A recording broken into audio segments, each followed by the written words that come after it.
Hello everybody, कैसे आप सभी लोग अच्छे होंगे। आइए स्टार्ट करते हैं क्लास 10 एक्सरसाइज 3.2 का क्वेश्चन नंबर 3 का दूसरा सवाल है। दो संपूरक कोणों में बड़ा कोण छोटे कोण से 18 डिग्री अधिक है। संपूरक कोण जानते हो, जिनका योग 180 अंश होता है। समकोण जिसका कोण 90 अंश होता है। न्यून कोण जिसका मान 90 अंश से कम होता है। अधिक कोण जिसका मान 90 अंश से अधिक होता है। संपूर्ण कोण जिसका मान 360 अंश होता है। सरल कोण जिसका मान 180 अंश होता है ना। बृहद कोण जिसका मान 360 से मतलब 180 से ज्यादा, 360 से कम। ठीक, आइए ध्यान देते हैं। सवाल कह रहा है दो संपूरक कोणों में बड़ा कोण छोटे कोण से 18 डिग्री अधिक है।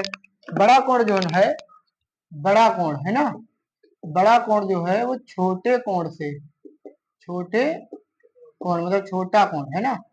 तो मान लिया, माना छोटा कोण मान लिया x अंश है ना। तो बड़ा कोण कितना है, x प्लस x अंश प्लस 18 अंश है ना। मतलब 18 डिग्री अधिक है। कितना अधिक है, 18 डिग्री अधिक है। क्या कह रहा है, दो संपूरक कोणों में बड़ा कोण छोटे कोण से 18 डिग्री अधिक है। यानी छोटा कोण मान लिया x अंश, तो बड़ा कोण कितना हो जाएगा, x अंश प्लस 18 डिग्री, डिग्री लगेगा। ठीक, अच्छा तो हम देखो, हम जानते हैं वी नो दैट कि क्या जानते हैं कि संपूरक कोणों का योग 180 अंश होता है। कि संपूरक कोणों का योग 180 अंश होता है। अगर ये वही मानते तो सवाल बड़ा बनता, दो समीकरण बनते, कठिन हो जाता। अब देखो, बड़ा कोण प्लस छोटा कोण, बड़ा कोण प्लस तो x अंश प्लस x अंश प्लस 18 अंश, दोनों को जोड़ना है 180 अंश के बराबर। x अंश ब्रैकेट खोलोगे तो x कितना हो जाएगा, और प्लस 18 अंश बराबर 180 अंश। 2x अंश बराबर 180 अंश माइनस 18 अंश। अब घटाओगे तो 10 में से 8 जाएगा 2 है ना, और यहाँ से 7 जाएगा 162 अंश। 2 8 16, 2 1 कम, x अंश मतलब कितना आ गया, 81 अंश। अतः छोटा कोण कितना आ गया, छोटा कोण आ गया 81 अंश।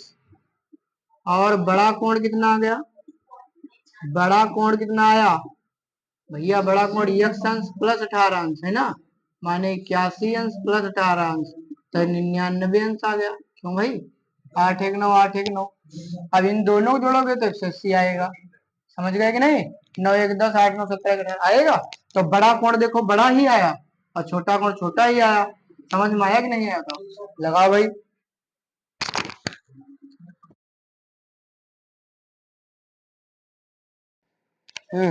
Next question number 3। एक क्रिकेट टीम के कोच ने 7 बल्ले 6 गेंदे 3800 रुपए में खरीदी। ठीक, तो बाद में 3 बल्ले 5 गेंदे 1750 रुपए में खरीदी। प्रत्येक बल्ले प्रत्येक गेंद का मूल्य ज्ञात करो। तो यहाँ पर मान लेंगे क्वेश्चन नंबर तीसरे का तीसरा है ना, माना एक बल्ले का मूल्य, एक बल्ले का x रुपया और एक गेंद का मूल्य, एक गेंद का मूल्य y रुपया।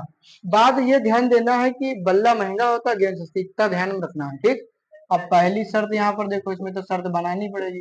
पहली शर्त ये कह रहा है कितने बल्ले, 7 बल्ले 6 गेंदे। तो 7 बल्ले 7 x के, 6 गेंदे 6 y के, 3800 रुपया। समीकरण नंबर 1। दूसरी शर्त कितनी क्या है देखो, 3 बल्ले 5 गेंदे, 3x 5y बराबर 1750। समीकरण बस इतना, दोनों आ गई, दोनों को हल कर लेना है। समीकरण 1 और 2 को हल करना है। तो भाई इस 3 से इसमें उड़ा करा दो, इस 7 से इसमें, या इस 5 से इसमें, 6 से इसमें, तभी तो बराबर होगा। तो समीकरण 1 को 3 से व समीकरण 2 को 7 से गुणा करने पर, ध्यान देना जो मैं समीकरण लिख रहा हूँ उसको गोल कर रहा हूँ, जिसमें गुणा कर रहा हूँ उसको खुला रखा हूँ। समीकरण गोल, समझ गए बात। हाँ, तो 3 से करो, 3 सते 21, 3 18, 3 0 0 3 0 3 8 24, 2 बचे, 3 3 9 2 11, 7 3 21, 7 5 35, 7 0 0 7 बचे 35, 3 बचे, और 17 7 119, 3 121 है ना, 19 3 22, 19 3 22 होते हैं। ये कटा दो, 17 बचेगा माइनस का, यहाँ 0 5 12 में से 4 के 8, माइनस का 850, 17 × 5 = 85। तो y बराबर कितना आ गया? 50 रुपया, है ना। y का मान कहीं रख लो, समीकरण 2 में रख लो। समीकरण 2 थोड़ा सरल है। 3x + 5y, y जगह पर 50 बराबर 1750, है ना। तो ये आएगा 3x + 55 250, और इधर आएगा 1750। 3x बराबर 1750 - 250, ये आएगा 1500। 3x कम 3 × 15 500, है ना। x बराबर कितना आ गया? 500 रुपया। अतः एक अतः एक बल्ले का मूल्य एक बल्ले का मूल्य आ गया 500 रुपया। एक गेंद का मूल्य कितना आ गया? 50 रुपया। एक बल्ले का आ गया। हाँ बंद करो। अच्छा ठीक है।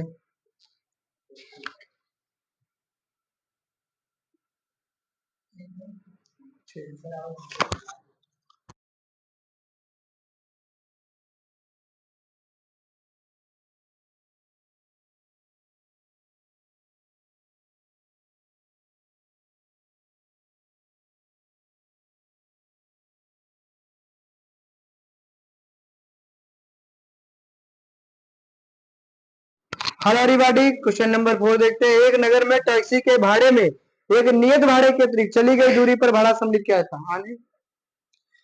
10 किलोमीटर दूरी के लिए भाड़ा 105 रुपया, 15 किलोमीटर के लिए 155 नियत भाड़ा।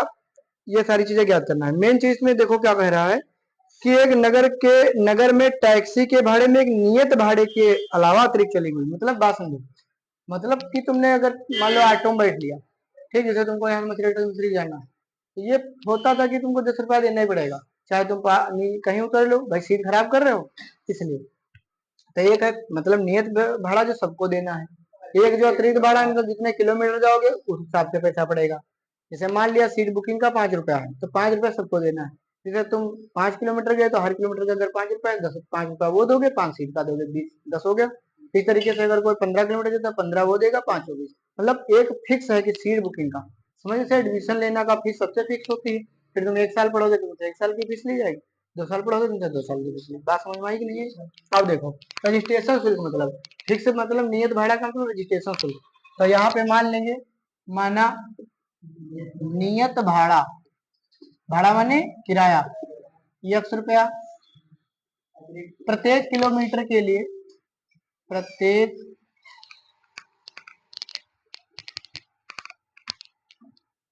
प्रत्येक किलोमीटर के लिए अतिरिक्त भाड़ा, मतलब जितने किलोमीटर जाओगे उसके लिए y रुपया पड़ेगा। पहली शर्त ध्यान देंगे क्या कह रही है। पहली शर्त में कहा गया है कि 10 किलोमीटर दूरी के लिए, कितनी दूरी के लिए? 10 किलोमीटर दूरी के, तो 10 किलोमीटर के लिए देखो 1 रुपया तो सबको पड़ना है, और 1 किलोमीटर का y रुपया, तो 10 किलोमीटर का 10y, और कितना रुपया देना है? 105। समीकरण नंबर शर्त दूसरी देखो। दूसरी शर्त में कितना किलोमीटर जाना? 15 किलोमीटर। 15 किलोमीटर दूरी के लिए, 15 किलोमीटर दूरी के लिए क्या होगा? x तो पड़ेगा सबको, 1 किलोमीटर y तो 15y बराबर कितना? 155। देखो कितना सरल सवाल है सरल कि नहीं? हालांकि इसको प्रतिस्थापन विषय लगाना लगा लेना जो जरूरत पड़े, तब तक मैं इसको ऐसे लगा रहा हूँ, मतलब विलोपन विषय। समीकरण 1 हुआ 2 से। देखो ये बड़ी संख्या है, इसको ऊपर लिखो, है ना, तो बढ़िया रहेगा, घटाने और जोड़ने में आसानी रहेगी। जैसे पिछले वाले को मैंने उल्टा लिख दिया था, तो माइनस में फिर माइनस काटना पड़ा, यहाँ पे माइनस माइनस माइनस रहेगा, तो ये देखो कट गया, 15 में से 10 गया, 5 आएगी, बचा यहाँ बचेगा कितना? 50 बचा, 5 दाम, यानी 10 रुपया 1 किलोमीटर का पड़ रहा है। क्यों? अच्छा, y का मान रख दो समीकरण एक में रख लो, 2 में रख लो, कोई एक में रख लो। एक से समीकरण 1 से x + 10y, y की जगह पर 10 बराबर 1 से x बराबर 105, 10 हम 100 घट जाएगा, कितना आएगा? यानी समझ गए ना, रजिस्ट्रेशन फिक्स फीस कितनी है? 5 रुपया। अतः नियत भाड़ा कितना आ गया? 5 रुपया प्रत्येक किलोमीटर के लिए अतिरिक्त भाड़ा, अतिरिक्त भाड़ा कितना पड़ रहा है? 10 रुपया। लेकिन आपसे पूछा गया है कि एक व्यक्ति जो है वो 25 किलोमीटर गया है। क्यों? 25 किलोमीटर के लिए कितना उसको भाड़ा देना पड़ेगा? तो यक्स तो सबको देना पड़ेगा। 25 किलोमीटर गया तो 25 वाई, 10 गया 10 वाई, 15 गया 15 वाई, और 25 गया तो 25 वाई। अब भाई मान रख दो सबके। यक्स का मान कितना है? 5 रुपया। और वाई का तो 5 + 25 दहम 255 रुपया देना पड़ेगा। ठीक। 25 किलोमीटर कितना किराया देना पड़ेगा?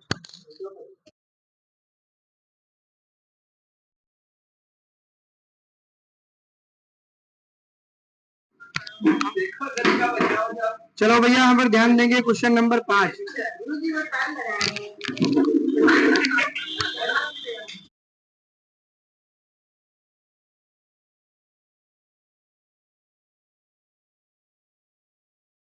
हेलो एवरीबॉडी, ध्यान देंगे क्वेश्चन नंबर 5। यदि किसी भिन्न के अंश और हर दोनों में 2 जोड़ दिया जाए तो वह 9/11 हो जाती है। यदि अंश और हर दोनों में 3 जोड़ दिया जाए तो 5/6 हो जाती है। वह भिन्न ज्ञात करो। तो देखो भैया, यहाँ पे मान लेंगे, माना भिन्न का अंश यक्स और भिन्न का हर तथा भिन्न का हर मान लिया वाई। तो भिन्न क्या बनेगी? अंश बटे हर, एक्स बटे वाई। शर्त पहली देखो क्या कह रहा है। यदि अंश और हर दोनों में 2 जोड़ दिया जाए, ऊपर भी 2 नीचे भी 2, तो 9/11 हो जाती है। क्यों? तिरछी गुणा करो, क्या हो जाएगा? 11x + 11 दूनी 22, 9y + 9 दूनी 18, 11x और ये 9y इधर लाओगे माइनस का, 18 - 22, 4 बचेगा माइनस का। समीकरण नंबर 1। दूसरी शर्त देखो, कह रहा है यदि अंश और हर दोनों में 3 जोड़ दिया जाए तो 5/6, 6 कम 6x 6 18, 5y 5 6x - 5y = 15 - 18 minus का 3, 6x - 5y। देखो, अगर मुझे ये वाला 5 से इसमें कर लें गुणा, 9 से, या फिर 6 से इसमें, 11 से, और भाई जो तुम बताओ। 6 से 11 से समीकरण 1 को 6 से व समीकरण 2 को 11 से गुणा करने, तो 6 से करो। 11 छक्का 66x 11, अच्छा 6 से करो ना, 6 9 और 6 चौक 24। इसमें 11 से करो, 11 छक्का 66, 11 पचे 55 वाई, 11 माइनस प्लस प्लस है ना। ये गया 55 में से 54 गया प्लस का वाई, 13 में से 4 गया 9, वाई का मान 9 आ गया। समीकरण 2 से, समीकरण 6x - 5 वाई जगह 9 बराबर -3, 9 पचे उधर जाएगा तो क्या है 45, 45 में से 3 जाएगा तो 6 सते x मान कितना आ गया। अतः भिन्न कितनी आएगी? x बटे वाई माने 7/9। चेक करने सही की गलत। देखो दोनों में 2 जोड़ो तो 7 2 9 हो जाएगा, और 9 2 11। देखो 9/11 है भाई। और दोनों में 3 जोड़ो तो 10/12, 2 पंचे 10, 2 छंग 5/6 आ गई। करेक्ट। आफ्टर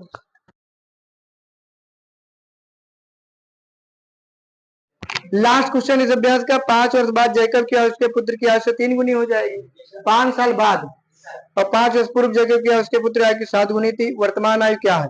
तो मान लो, माना जैकब की आयु, ठीक, वर्तमान आयु क्या है दोनों की, है ना भैया। 5 वर्ष बाद जैकब की आयु उसके पुत्र की आयु से 3 गुनी हो जाएगी।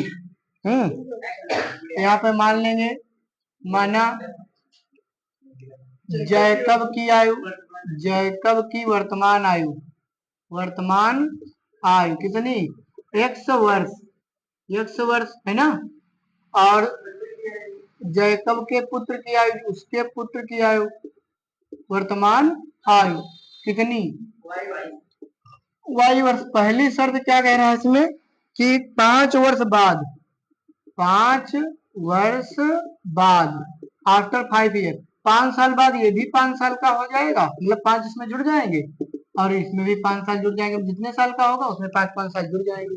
5 साल बाद जैकब की आयु उसके पुत्र की आयु की 3 गुनी में 3 से गुणा कर दो। x प्लस 5 बराबर 3y, 3 बचे x माइनस 3y बराबर 15 माइनस 5 कितना बचेगा, x माइनस 3y बराबर समीकरण नंबर 1। दूसरी शर्त देखो क्या कह रहा है, 5 वर्ष पूर्व, 5 वर्ष पूर्व माने पहले, 5 वर्ष पूर्व माने पहले जैकब की आयु, तो 5 साल पहले घट जाएगी, 5 साल बाद बढ़ जाती है, तो 5 साल बाद कितनी थी 7 गुनी, 7 से गुणा कर दो, बस लग गया सवाल समझो। x माइनस 5 बराबर 7y, 7 बचे x minus 7y minus 35 plus 5, है ना। सवाल अगर परीक्षा में आए तो इसको अगर प्रतिस्थापन विषय कहे तो लगाना, नहीं तो ऐसे लगा देना, ठीक। तो समीकरण एक हुआ 2 से, देखो बड़ी संख्या 10 यही है, ये 10 है, और ये देखो माइनस की 23 है तो छोटी है, इसको नीचे रखो,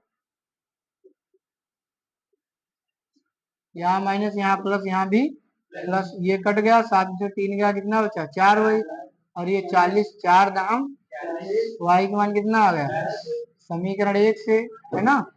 x माइनस 3 y की जगह 10 बराबर 10, x माइनस 30 बराबर 10, x बराबर 10 प्लस 30, माने पापा की आयु कितनी है और बेटा की, अतः जैकब की आयु, पापा नहीं इसमें, ये तो अब्बू है ना, 40 वर्ष, जैकब अब्बू हुआ ना, पुत्र की आयु, ध्यान दीजिए सवाल सही की गलत देखो, 5 साल बाद ये 45 साल के हो जाएंगे और ये 15 साल के, तो 15 तिया 3 गुनी आएगा, और 5 साल पहले ये 35 साल के, ये 5 साल के, है ना, तो 5 होते। थैंक यू, धन्यवाद, नेक्स्ट अभ्यास में मिलते हैं।